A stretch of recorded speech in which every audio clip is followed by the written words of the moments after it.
Welcome back to the channel, guys. My name is Gene Edwards. You are watching Lubed for December the 12th, 2022, as the Edmonton Oilers took on the Minnesota Wild for the third and final game of the season series, and unfortunately lost by a count of 2-1 at the XL Energy Center in Minnesota.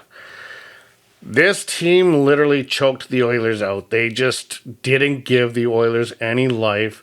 McDavid's goal-scoring streak stops at 7 games. So it's another game where a streak ends at 7. Last game, it was the winning streak for the Minnesota Wild that ended at 7 as the Edmonton Oilers finally defeated this team. But no, tonight they were choked out. They just couldn't get any momentum, couldn't get anything going. Minnesota's a much bigger sized team as well. That's one thing I really noticed. It was quite noticeable. And then silly penalties. And I have to kind of condemn Tyson Barrie here. This is starting to trend kind of in an ugly direction with him, as he is becoming more and more of a liability. I don't know what to say. Like, we need guys to clean up their game. They can't be doing this kind of stuff, and especially when it comes to the playoffs, they got to get this stuff out of their game. And last but not least, the NHL has got to do something with the officiating, with the time regulating, because there was an incident today where a goal got called back from the Minnesota Wild as Woody challenged the offside call and won it. Now, when they continued play, they started with 14 seconds left, but as you can see on this picture here, it was clearly 7 seconds left when that offside was called. So with all the media that they have in the building, with all the video review stuff that they have, and all the camera angles, are you telling me that the NHL cannot get the right timing put back onto the board? Now, this resulted in not a big deal. Like, no, because of that extra little bit of power play time that Minnesota was awarded that shouldn't have got it, they did not score on it. But however, what happens if this happens in the playoffs and someone does score? Would that ever be a controversial thing, especially if it was like Game 7 of a Stanley Cup? So the NHL, like, they are a professional sport organization. How do they botch this? I don't understand that. They gotta get this stuff clamped down. Anyway, let's get into the scoring summary for tonight. There was only 3 goals, as 2 of them happened in the first, and the last one happened in the second. So Matt Boldy gets his 11th on the power play. This was from Zuccarello and Kaprizov at 12:36. Shortly after, Zach Hyman got his 10th on the power play from McDavid and Tyson Barrie at 14:01. We go to the second period, and Frederick Gaudreau gets his 5th of the season from Matt Boldy. And there you have it, a 2-1 final. And unfortunately, Connor McDavid's streak ends at 7 games. He was on a goal-scoring streak. That has ended tonight. I would have liked to see it continue, but it did not happen. Let's get into the X Factors for tonight. Richardson, the McGillis, scores! The Edmonton Oilers have tied the game! Here are your Edmonton Oilers X Factors for tonight.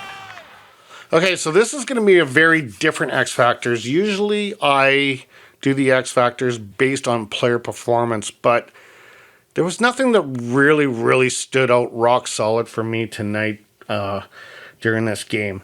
So I'm going to go just with the team X Factors. And as you can see, they were out-muscled. 100% out-muscled. This team, it almost looked like boys to men at some points in time in the game. They just weren't strong on the puck. This is a big factor of not having Evander Kane in the lineup too. They were outworked. They were not able to retrieve pucks out of the corners. They were not able to win the one-on-one battles. And then they were outplayed. 2-1 final. That's what you have. So, unfortunately, the Oilers do lose this game, lose the season series. There is good things to look at, though. It's not all doom and gloom for the Oilers under this game. I did think Stuart Skinner had another outstanding game. And now tomorrow, they will take on Nashville, and I'm assuming Jack Campbell is going to be playing that game. Nashville's also on a back-to-back tonight as they are flying from St. Louis, so both teams will be flying and traveling. And we will see what happens. Let's go into the standings here and take a look at what is what here, as the Edmonton Oilers are now 7th in the West. They are 9 points ahead of the first place Golden Knights and only 1 point ahead, 9 points behind, not ahead, 9 points behind of the Golden Knights and 1 point ahead of the Calgary Flames as they keep creeping on, and only 2 points behind the 9th place Colorado Avalanche. So there you go. It's very, very, very tight, this race. As far as tomorrow's game goes with the Nashville Predators, Nashville currently is on a 2-game losing streak. Okay, let's look at the head-to-head matchup between the Nashville Predators that will be the second of the back-to-back. The Oilers will fly to Nashville tonight. Nashville Predators are flying in from St. Louis, so both teams will be traveling. And both teams, I think, are going to be desperate for a win. So, when it comes to the offensive stats, the Edmonton Oilers edged the Nashville Predators in all areas but one, and I will get to that shortly. As far as goals go, Edmonton edge out the Nashville Predators. They are 5th in the league, averaging 3.64. Nashville is 29th in the league, averaging 2.6. When it comes to shots on goal, the Oilers are 14th in the league, averaging 32. The Predators are 22nd in the league, averaging 30.1. The power play percentage, Edmonton is still king of the hill of that. They are 1st in the league, averaging 30.7. The Predators are almost dead last at 28th, averaging 16.7. This is the one area that Nashville edges the Oilers, and that's on faceoffs, as the Nashville Predators are tied for 6th in the league, averaging 53%. The Edmonton Oilers are just below 50% at 49.9. Shooting percentage, Oilers are 6th in the league at 11.4. The Nashville Predators are 29th in the league at 8.6. When it comes to your defensive stats, the Nashville Predators are 16th in the league for goals allowed, averaging 3.08 goals per game. The Edmonton Oilers, 22nd in the league, averaging 3.46.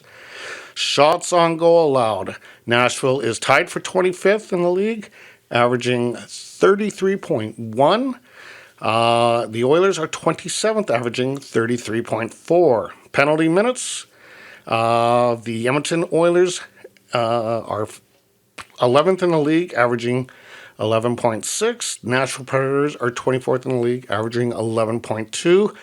And the penalty kill, Nashville is 19th, or tied for 19th, at 77.5. Meanwhile, the Edmonton Oilers are at 71.3. Right now, Jack Campbell, I'm assuming, is going to play. An 872 save percentage. We're hoping that we're going to start seeing him rebound back. Kevin Lankinen is a 934. So the goalie edge definitely goes to the Nashville Predators. Anyway, guys, that's all I got for you tonight. Tomorrow night they will be playing Nashville. I will be doing that video on Wednesday. and we will see. The reason why I did this video tonight is because of the back-to-back situation. I totally forgot that it was back-to-back, so I'm kind of got my hands full and I had to do the video tonight. But then I will be back Wednesday. I will give you my review of Wednesday's game, and we'll continue from there on. Anyway, guys, stay happy, stay healthy, stay hydrated. If you like what you see on the channel, please feel free to like, share, and subscribe. We will talk soon. Tongue keeps bleeding from the words I spit. So sharp, so freezing, so cold. Behold, frostbite they feeling. I could tear you apart.